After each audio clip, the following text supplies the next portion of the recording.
Hello guys, welcome back. Oo, ito nagawan ko ng paraan. So, sinandal ko si camera para makita ako ng buo. Pero parang madilim ako tignan o ewan ko lang kung sa salamin ko lang siya madilim. Pero yung view guys, hindi masyado. So, ililipat ko yung ng camera para makita nyo yung pinaka view doon sa dulo. Yan. Oo, kasi alam nyo naman guys, sinandal ko lang. Gumawa lang ako ng paraan lang guys para makita nyo ako ng buo. Oo. Kasi nga wala akong selfie stick, wala akong stand. So sinandal ko lang sa aking bag ang camera. Oo, ito po yung suot ko na manipis, na walang pakialaman. Na pag gumanon ako brana. O diba, ang ganda talaga ng hangin guys. So, ako dito magsasalita lang, bahala kayo dyan, huwag kayong manawa sa akin.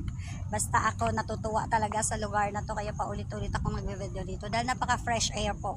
Kung kayo po nasa aking kalagayan, lagi din po kayo magpupunta dito. Kasi nga dito, libre na lahat, libre ka jogging, tapos yung mga taong nakakasalamuha mo dito, mga high-end people.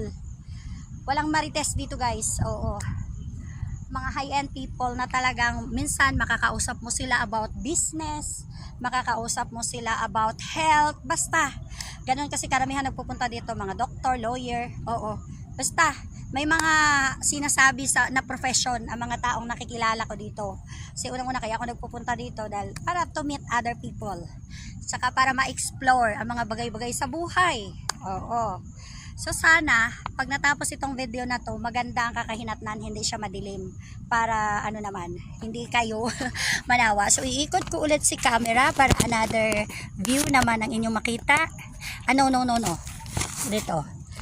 Oh. So, kasi ang hirap talaga ng sandalan guys. Oo. So si camera kasi si bag ko lang ang sandalan ni camera. So, nandun yung parking sa likod ko. Pinakamalaking parking. Hiningal ako kasi nakatatlong na ako ikot bago ako nag-video ng ganito kasi ang sarap ng hangin kanina. Babalik ako doon, hiningal ako agad kasi kahapon nahilo nga ako pero gawa lang yun na nanibago ako doon sa paglaba.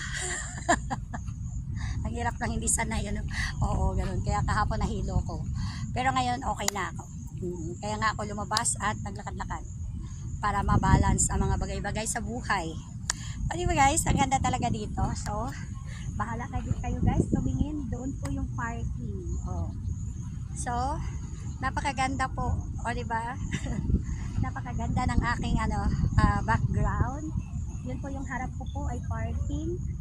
Tapos nandito yung coffee shop, nandito yung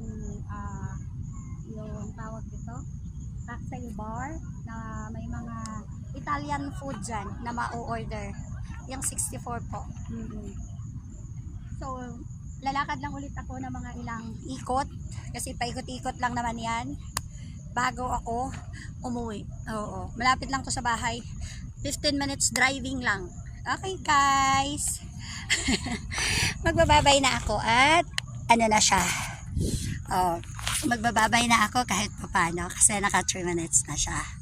Kasi hanggang 3 minutes lang yung ginagawa ko. Hindi ko na pinapaabot ng 5 minutes. Kasi 5 minutes ang timer ng camera. Kasi baka manawa yung viewer ba pag pinaabot ko pa siya ng mahigit 3 minutes, hindi na ako panonoorin. I love you guys. Bye all!